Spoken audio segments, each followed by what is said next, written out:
Bueno, bienvenidos a la primera clase, tal vez la única que tengamos en el marco de clase piloto, sugerido, pedido, requerido para la tarea del docente Time Wilder Úsuga. El tema que he decidido compartir con el docente o con los que tengan tal vez la dicha de toparse con este video es sobre la hermenéutica y la exégesis bíblica en la comparación del prólogo del libro de Eclesiastés y el Salmo 74 o 75, dependiendo de la edición que tengan de la Biblia, que es el Salmo El Señor es juez justo de los pueblos. Empezaré acá mostrando lo que sería Eclesiastés 1 en la Biblia de Jerusalén, palabras de Cogelet, hijo de David, rey de Jerusalén. Aquí lo pueden ir leyendo. El prólogo va desde el versículo 1 hasta el 12, hasta el 11, y está perfecto del 1 al 11. Entonces, bueno, no se alcanza a ver el 11 completo, pero lo dejaremos aquí. El 1 lo alcanza a ver, palabras de Cogelet, hijo de David, del rey de Jerusalén. Dejamos aquí desde el 2 hasta el 11. Traigo a colación aquí la Biblia de Jerusalén solo porque se podría pues decir que es como la Biblia que se toma de marco referencial a la hora de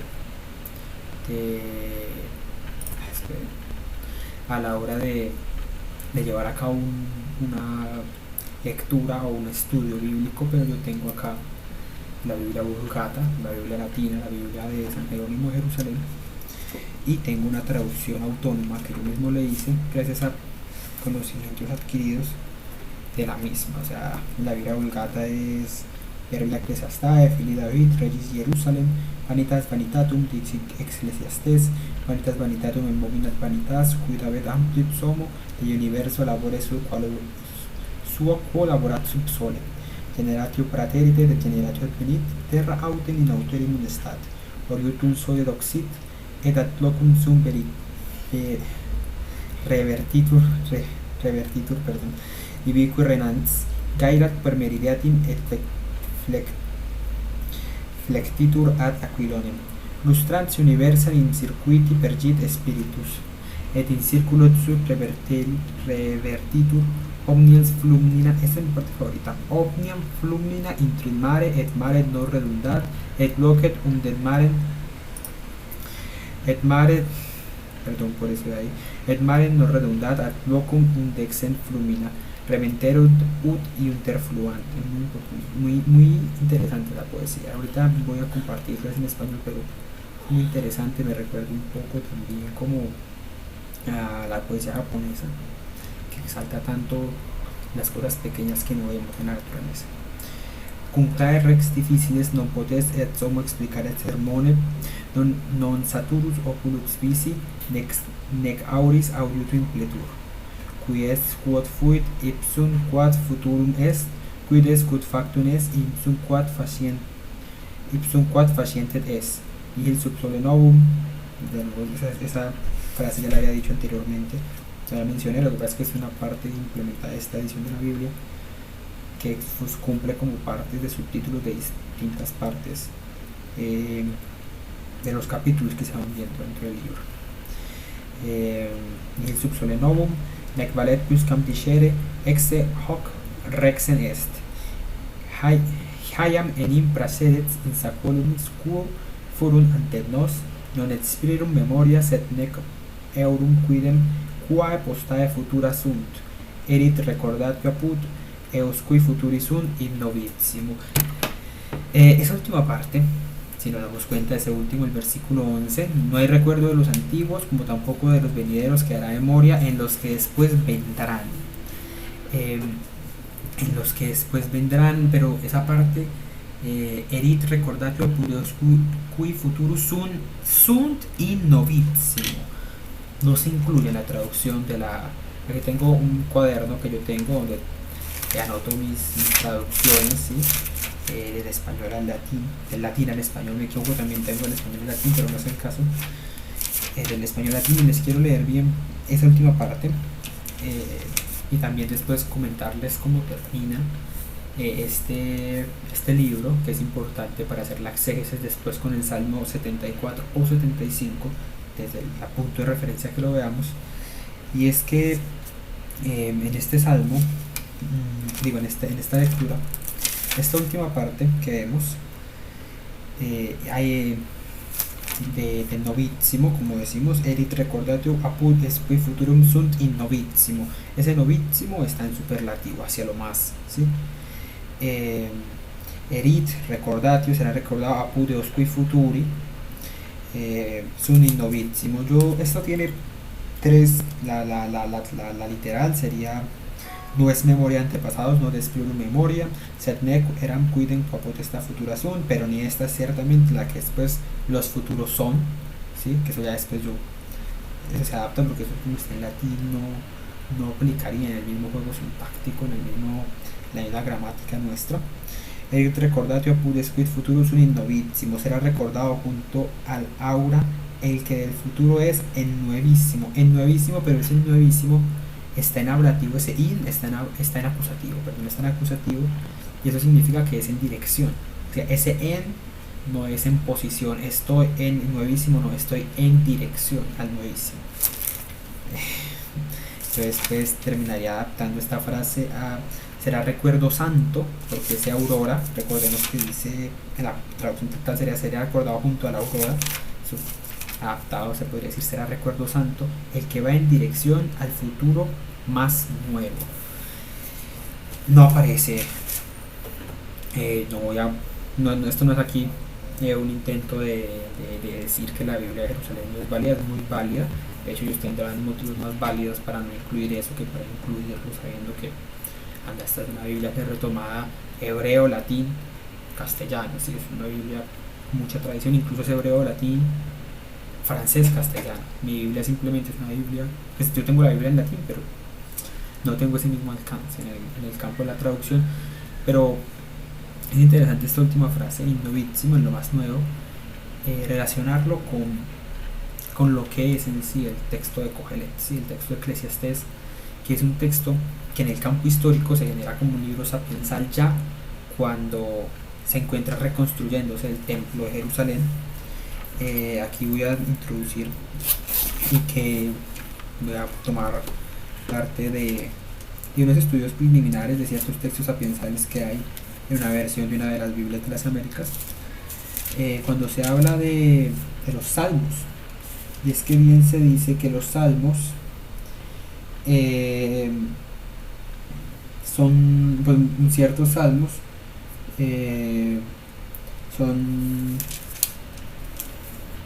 son contradictorios. Lo que sería salmos y lo que sería eclesiásticos serían textos contradictorios contra Eclesiastés o contra la sabiduría o proverbios, más que nada proverbios y sabiduría. Más que nada proverbios y Eclesiastés, o sea, eclesiásticos y salmos contra proverbios y Eclesiastés, aunque ambos sean textos sapiensales, porque aunque ambos son textos sapiensales, o sea, se incorporan a la Biblia ya en el periodo post-exilio babilónico, si es ahorita cuando ya están en Jerusalén de nuevo. Los salmos normalmente son escritos en Babilonia, entonces tienen otra perspectiva ya cuando ya vuelven a la tierra de Jerusalén, cuando están allá exiliados, lógicamente. El Salterio es el libro de los piadosos justos, los malvados, cuya voz se escucha en la parte de Job, Proverbios y Cogelet. Se me olvidó incluir a Job, otro libro sapiensal muy interesante que podría venir muy a la colación en la exégesis que vamos a hacer, en la hermenéutica que vamos a hacer. Por cierto, aclaré una vez, la hermenéutica enfocada desde la hermenéutica literaria, más sobre la hermenéutica bíblica, pero es un intento de hermenéutica, ¿sí? De una persona que pues no tiene las herramientas para hacer hermenéutica bíblica. El Salterio, el libro de los piadosos justos, los malvados, cuya voz se escucha parte de Job, Proverbios y Cogelet, son denunciados y maldecidos en los salmos con apasionado celo. Se refiere a que la voz de los malos, ¿sí? O la voz de ciertas voces que se incorporan en estos libros, que ponen mucho a cuestionar todo, ¿sí? Después son perdón ahí por el corte, en lo que les estaba comentando, estos tipos de voces, ¿sí? que se alcanzan a escuchar, los famosos malvados, ¿sí? Que nos pueden a cuestionarnos un poco son los que en estos libros, en especial en el Salmo que vamos a ver, porque el Salmo que se va a ver se da en un momento histórico que hay que resaltar, que son los salmos maquiaveos de lamentación, ¿sí? Que fueron publicados durante la persecución del pueblo de la religión judía por el Antíoco Epífanes entre el 168 y el 165, poco antes de la revelación macabea. Así que son salmos, el salmo que vamos a analizar, el 75 74, es un salmo que normalmente suele ir ligado a una perspectiva específica, ¿sí? Y que no contempla esta voz de los malvados, ¿sí? Por el estado de los malvados, este movimiento constante que se puede observar en Job, ¿sí? Cuando primero llega la destrucción, ¿sí? Que nada se explica porque a Job todo le pasa mal y después todo, al final de la nada todo vuelve bien. O en el caso más específico que estamos analizando en Eclesiastés, al final el autor, ¿sí? Cogelet, del rey de Israel, como bien se dice, de David, ¿sí? El rey de Jerusalén, nos llega a decir, narrando, como perdón ahí por ese corte de nuevo, retomando, esa voz no se contempla y es importante después para la exégesis. Al final el autor Cogelet nos dice que la vida en sí es humo, ¿sí? Es humo, es niebla, ¿sí? Es algo dispersable, algo que se mueve, ¿sí? Algo que después relacionaremos con un autor muy importante, un sociólogo muy importante, muy relevante a día de hoy, ¿sí? Que de hecho se podría decir de los más relevantes que hay, en parte por su descripción de la actualidad, de lo contemporáneo, de lo que estamos viviendo. Pero eso lo haremos después. En este momento, el Salmo del Señor, que es pues justo de todas las tierras, lo voy a buscar aquí. Salmo en la edición de la Vulgata aparece como el Salmo 74, aunque en la Biblia de Jerusalén, donde este está como el 75. Entonces se entiende por ciertas diferencias un poco complejas de explicar en las enumeraciones al momento de pasar de los textos hebreicos, los textos judíos, a un texto católico. Entonces, incluso cristiano en general, se genera cierto discordia al momento de llevar a cabo esos cambios de números, y también por ciertas tradiciones hebreicas y símbolos de los números, pues se ponen estos adicionales. Símbolos de los números, otro tema muy complejo que no vengo a hablar. Quisiera recalcar entonces, entre todos todo lo que tiene que ver, hay unos importantes. El versículo 4 de aquí dice: se estremece la tierra con todos sus habitantes, mas yo sostengo sus columnas. Se estremece la tierra. Aquí tengo que empezar obviamente ese análisis hermenéutico. Este es mi cuaderno, le tengo anotados todos mis temas sobre hermenéutica. De una vez también quiero citar que el texto que estoy usando es un texto de hermenéutica literaria, así muy enfocado hacia Paul Ricoeur. Bien, pues Paul Ricoeur, que es seguidor, por decirlo de alguna forma, de Gadamer, pero que al mismo tiempo sigue todo lo que sería estas propuestas de Wilhelm Dalthey de abandonar la hermenéutica jurídica y la hermenéutica religiosa. Entonces innuevan en esta hermenéutica literaria, que no es la hermenéutica en ese tipo de textos, pero que es la hermenéutica que pues retomaré. Llevaré a cabo entonces una técnica específica, es la técnica de la referencialidad, que es la búsqueda de un punto de apoyo para la construcción del sujeto de una comprensión, siendo este punto ajeno a la presencia inmediata de un objeto y más bien una resolución de una res. La res es la idea, la del ser tomado como una imagen. Si la res latina, la res es el algo. El punto que vamos a tomar es el que estoy a punto, es el que voy a nombrarles, que aunque sí es parte como tal del texto, bien no está en esas traducciones y bien realmente sirve más, esta hermenéutica literaria, cuando se refiere al punto de apoyo que no esté como tal influyendo, se refiere a que no es un punto de apoyo que ataque directamente a la continuidad de la línea de tiempo de la historia. Pero pues esto es una historia, esto es un salmo, es un poema, ¿sí?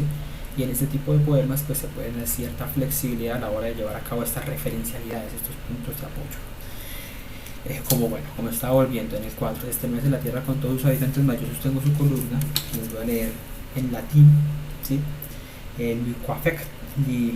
Liquefacta est terra en omnes qui habitan in ea, ego confirmavi columna eius. La traducción, ¿sí? Sería habiendo de ser liqueferada, ojo con esa palabra, la tierra y todos los que la habitan, bueno, o todos sus habitantes, todos los que habitan en ella, más precisamente de todos los que habitan en ella, yo aseguro las columnas de ella. Claro, por economía del lenguaje yo puedo decir habiendo de ser liqueferada la tierra y todos los que la habitan, yo aseguro sus columnas. Por economía del lenguaje, por todo eso.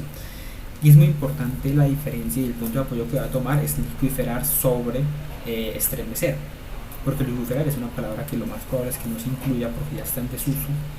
El sinónimo más adaptado, si el sinónimo más moderno, el sinónimo más usado sería licuar, pero sería un sinónimo que no le hace justicia, porque liqueferar se refiere directamente a la acción de volver algo líquido. Cuando tú licuas, ¿sí? Haces un jugo, pues si echas fruta, pues también echas agua y licuas, y también se estaría liqueferando una fruta, como también se estaría licuando una fruta. Pero es un proceso muy específico. Liqueferar es más amplio. Liqueferar va desde una fruta hasta un metal. Entonces tú puedes liqueferar un metal sin el más mínimo problema. Entonces cuando tú pones un bloque de hierro a muy altas temperaturas y dejas que se derrita uno de oro y lo pones en un molde, ahí liqueferaste el hierro, liqueferaste el oro, se comprende lo que intento decir. Aquí me van a disculpar.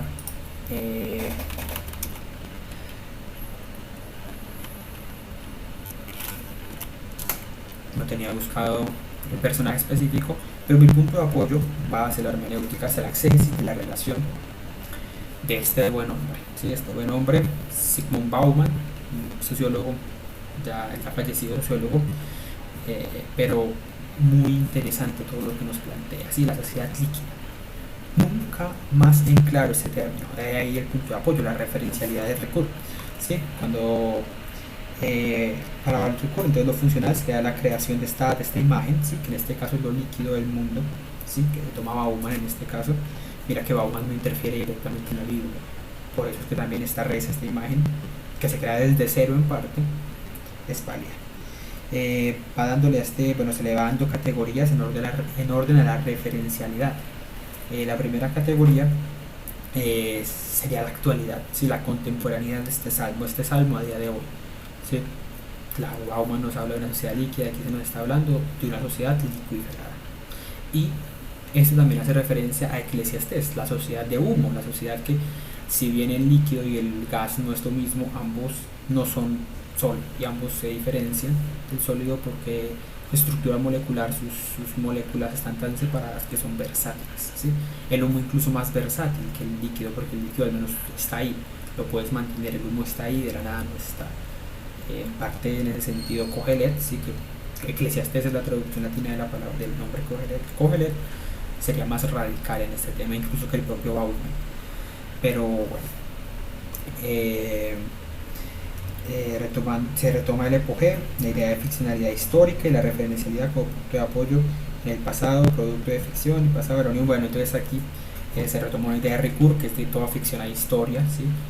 Ricoeur dice que tan claro como claramente la narratividad es un proceso de la lengua que se lleva a cabo por un axioma lógico, al igual que la historia no está libre de epogeo, o sea, de exaltar más a uno, ¿sí? de no ser objetiva en este intento de objetividad, y tampoco se puede decir que lo narrativo, ¿sí? la literatura no tenga historia, porque como la historia no es objetiva del todo, aunque la literatura no es objetiva del todo, la historia tampoco lo es. La literatura también tiene algo que contar que por ende tuvo que haber sucedido así no sea forma textual. O sea, aunque por ejemplo leamos de Proust, ¿sí? En busca del tiempo perdido, podamos decir que textualmente no tuvo que haber ocurrido, no tuvieron que haber habido esos dos caminos, aquel chico, no tuvo aquel poeta, esa Magdalena, o sea, no tuvieron que haber sido las mismas opciones, pero sí pudo haber existido en la historia como lo es la caída del Rococó. La caída de la burguesía francesa, ¿sí? La destrucción de la misma después de la Primera y la Segunda Guerra Mundial, que es lo que Proust intenta decir, o sea, siempre hay historia, incluso en una narratividad. En el caso de este salmo, ya lo habíamos hablado anteriormente con el otro texto, con el texto que hemos retomado de las investigaciones preliminares de los Salmos en cierta Biblia de las Américas, está narrando una etapa precisa de una persecución, ¿sí? Antes de una revelación, la revelación maquiavea. De eso, que aunque se diga que ya todo es líquido, se termina con un punto muy específico, y es: yo aseguro las columnas. O sea, claramente, y aquí retomamos en una segunda medida de referencialidad, porque la red va ganando categorías. La segunda categoría, ¿cuál sería? El hecho de la contraposición entre los dos partes de la misma Biblia, sí, pero recordemos que tanto Salmos como Eclesiastés muestran imágenes distintas pero válidas ambas. Pues mientras uno muestra una percepción de la vida del malo, que el malo como tal está ahí, este otro la reivindica. ¿Qué es lo que ocurre? Esa es la segunda referencialidad, sí, la diferencia cuando se habla de que pone la columna. Y como tercera referencialidad quiero poner una de las cosas, y vamos a revisarlo acá, que lo más probable es que se ha traducido en el Salmo de una forma menos fuerte, y es el último versículo. Miremoslo, es este de acá: quebraré toda frente de los impios, y la frente del justo se alzará. Se lo leeré en latín ahora: et omnia cornua peccatorum confringam et exalbuntur corna iustum. El cornu, que es el que utiliza corno, normalmente significa cuerno, ¿sí? O ala del ejército, ¿sí? Que sería una especie, un término militar, un término bélico, refiriéndose a un tipo de estructura específica de batallón que normalmente va hacia uno de los dos lados. O sea, está la retaguardia, están las alas del ejército y está pues la parte delantera. Las alas son los que van en las partes en los extremos de los dos lados, derecho e izquierda, por decirlo de alguna forma. Y también se le puede dar el significado ya muy sacado de contexto de orgullo. En este caso habla de frente, ¿sí?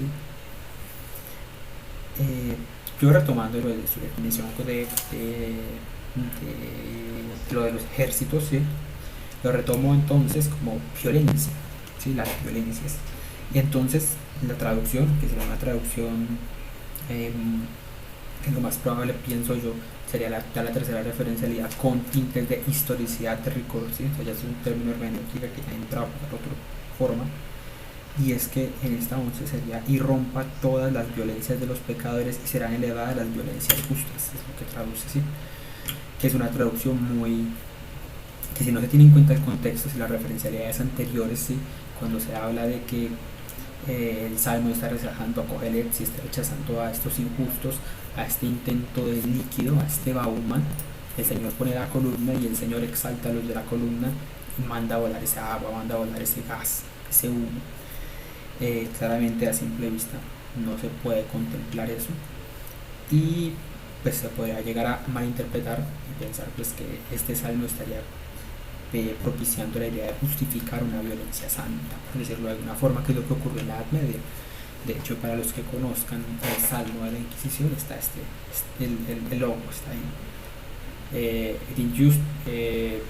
Se me olvida el verbo, traer a la tierra, Justus et in Salmo 74, traer a la tierra la justicia, como en el Salmo 74, ¿sí? O sea, la justicia, la violencia de los justos, que es una violencia que no es ese tipo de violencia, que se refiere a la violencia. Cuando se refiere a la violencia de los justos, como ya lo he dicho, retomando todos los puntos de referencialidad, se refiere a la idea de la existencia de una seguridad en Dios sobre la liquidez de la modernidad.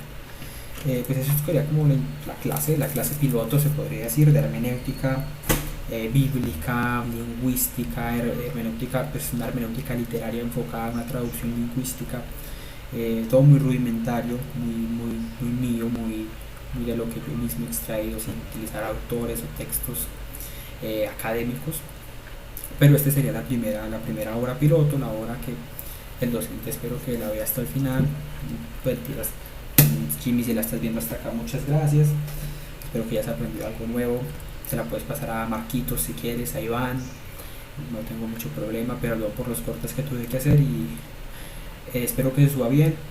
Hace poquito producí una prueba de audio y vi que se estaba sonando mal algo y como perdón, no pude corregirlo, sabes que no me funcionó el otro programa y tuve que usar este, pero se hizo lo que se pudo.